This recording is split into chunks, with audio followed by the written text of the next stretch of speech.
Hello friends, welcome back to my channel. In today's session, we will see about free body diagram in detail.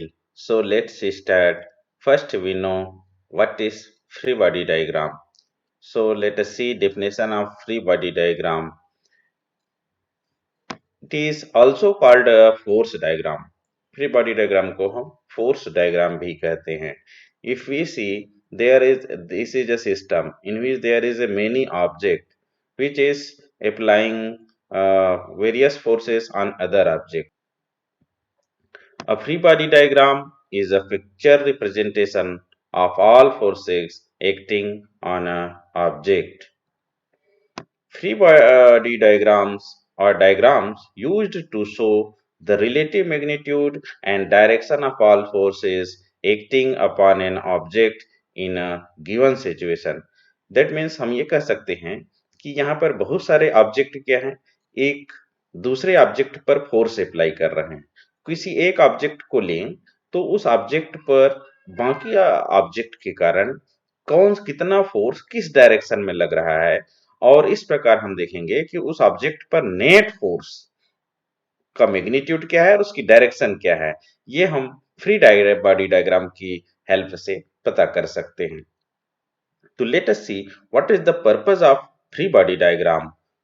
Drawing a free body diagram can help to determine the unknown forces on moments applied to and equations of motion of the body, thus help to analyze a problem in statics or dynamics. So this is the purpose of free body diagram. Now let us see some examples of free body diagram.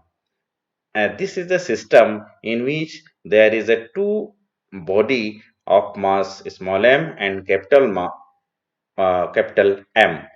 So first let us see the free body diagram of this small m mass object. So first, to get the free body diagram of this small m mass object, पहले हम इसको अलग कर लेते हैं. तो अब हम देखते हैं कि इस स्मॉल एम मास के जो ऑब्जेक्ट है उस पर ग्रेविटी के कारण नीचे की ओर एक फोर्स अप्लाई होगी और उसकी वैल्यू क्या होगी, उसकी वैल्यू होगी स्मॉल एम जी. अब ये स्मॉल एम जी ग्रेविटी के कारण इस बॉडी पर फोर्स लगा है और इस कैपिटल एम मास का ऑब्जेक्ट जो है इस पर इतना ही अपोजिट डायरेक्शन में नॉर्मल रिएक्शन फोर्स अप्लाई करेगा जिसकी जिसकी डायरेक्शन क्या होगी, अपवर्ड होगी, और इसको हम यहाँ n1 से रिप्रेजेंट करेंगे. अब ये ऑब्जेक्ट जो है स्टेशनरी स्टेट में है, दैट मीन्स इसमें किसी प्रकार की मोशन नहीं हो रही है. तो इन दिस कंडीशन हम देख सकते हैं कि इस पर नेट फोर्स की वैल्यू क्या होगी, 0 होगी. तो एफ नेट, यदि न्यूटन सेकेंड लॉ की वैल्यू सेकेंड लॉ से देखें तो F net is equal to M A. चूंकि ये स्टेशनरी स्टेट में है, that means there is no acceleration in this object, so f net will be equal to 0, and we can write the equation like this: mg minus n1 is equal to 0, and this is the fbd of a small block. Now let us see the fbd of this capital block. तो ये इस capital block है और इस पर इसके मास के कारण नीचे की ओर ग्रेविटेशनल फोर्स mg लगेगा. अब ये कैपिटल एम मास का जो ये ऑब्जेक्ट है ये इस पर ऊपर की ओर normal reaction force n1 apply कर रहा था, तो यही नॉर्मल रिएक्शन फोर्स इस पर नीचे की ओर भी अप्लाई होगा. इस प्रकार इस पर दो force n1 and mg downwards लगता है. और ये table, suppose this is a table, तो ये टेबल इस पर ऊपर की ओर नॉर्मल रिएक्शन फोर्स अप्लाई करेगा और मान लेते हैं उसकी वैल्यू क्या है, n2 है. तो ये तीन फोर्स इस कैपिटल ब्लॉक पे, कैपिटल जो ब्लॉक है उस पर एक्ट करेगा. तो this is the FBD for big block. इस बड़े ब्लॉक के लिए एफबीडी है.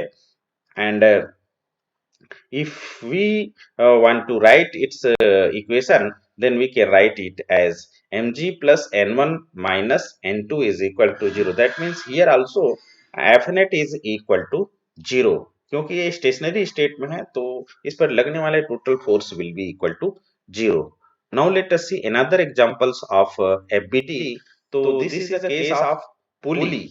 तो यहाँ हम देखेंगे कि स्मॉल m मास के जो ये ऑब्जेक्ट और कैपिटल M मास की जो ये ऑब्जेक्ट है, इन पर लगने वाले अलग अलग फोर्स की डायरेक्शन कितनी होगी और इस पर लगने वाले रिजल्टेंट फोर्स क्या होगी, ये हम देखते हैं with the help of FBD. तो this is the FBD for this small m mass object. इस स्मॉल m मास ऑब्जेक्ट पर इसकी ग्रेविटी के कारण नीचे की ओर एक फोर्स अप्लाई होगा, जिसकी वैल्यू होती है mg. और चूंकि ये एक रस्सी से बंधी हुई है तो इस पर अपवर्ड डायरेक्शन में एक टेंशन एक्ट करेगा, जिसको हम T से डिनोट करते हैं. तो ये है स्मॉल m मास की जो ब्लॉक है उसके लिए FBD हो जाता है ये. एंड कैपिटल M मास की जो ब्लॉक है उसके लिए FBD ये ड्रा करें तो इस प्रकार होगा. इस पर लगने वाला एक फोर्स होगा mg, जो ग्रेविटी के कारण एक्ट करेगा. और चूंकि ये दोनों रस्सी सेम है, दोनों जो थ्रेड है वो सेम है, तो इस पर टेंशन फोर्स इधर भी T लगेगा और इधर भी T लगेगा. तो एक अपवर्ड डायरेक्शन में इस पर एक टेंशन फोर्स T अप्लाई होती है. तो this is the FBD for big block. And if you want to draw the FBD for this pulley, then we can see the FBD for this pulley will be like this. Here we can say that ये दोनों, चूंकि ये दोनों thread एक ही thread है, इसलिए इस पर एक डाउनवर्ड्स टेंशन टी लगेगा. और उसके करस्पॉन्डिंग ऊपर की ओर 2T टेंशन फोर्स अप्लाई होगी. So this is the FBT for this pulley. Here we can write its equation by using F net is equal to ma. यदि इस कैपिटल M मास की block इस कैपिटल ब्लॉक की मास यदि ज्यादा हो तो उस कंडीशन में ये नीचे की ओर आएगा. नीचे की ओर आएगा तो क्या होगा, ये ऊपर की ओर इसमें एक्सेलरेशन होगा. तो रिजल्टेंट एक्सेलरेशन यदि a है तो उस केस में हम इस स्मॉल जो ब्लॉक है इसके लिए इक्वेशन हम इस प्रकार लिख सकते हैं T minus M G is equal to M A. और इसी प्रकार यदि हम देखें तो इस कैपिटल ब्लॉक के लिए इक्वेशन हो जाएगा M G minus T is equal to M A. Let us see another examples of FBD. Here we can find the FBD of this man and this pulley 1, 2 and 3. तो इस man की मास जो है m है, तो उस पर एक ग्रेविटी के कारण फोर्स लगेगा, जो उसकी वैल्यू होगी mg नीचे की ओर.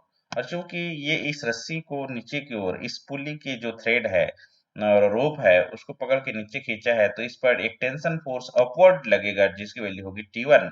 अब ये इस प्लेट पे खड़ा हुआ है, तो ये प्लेट इस पर ऊपर की ओर एक नॉर्मल रिएक्शन फोर्स अप्लाई करेगा.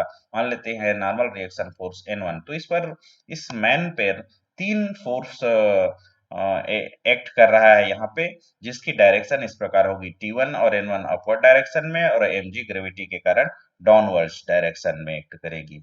यदि हम इस पुली 1 की एफबीडी ड्रा करें तो इस पुली 1 पे जो रोप है वो एक ही है, इस कारण से एक टेंशन फोर्स नीचे की ओर यहाँ पे एक्ट करेगा और दूसरे तरफ ये एक टेंशन फोर्स नीचे को एक्ट करेगा. और ये पुली 1 जो है पुली 2 से ऐड हुआ है, तो ये एक another tension force upward direction में लगेगा. इस प्रकार हम देख सकते हैं कि पुली 1 पर लगने वाले रिजल्टेंट फोर्स इस प्रकार हैं. T1 डाउनवर्ड डायरेक्शन में और T2 अपवर्ड डायरेक्शन में होंगी. इसी प्रकार हम रिमेनिंग 2 और 3 जो पुली है उनका भी हम एफबीडी ड्रा कर सकते हैं. तो okay friends, to prepare this video I take help from Wikipedia, internet, NCERT 11th book and University Physics. आज की क्लास में बस इतना ही. If you have any queries, then you can comment through comment box. And thanks for watching.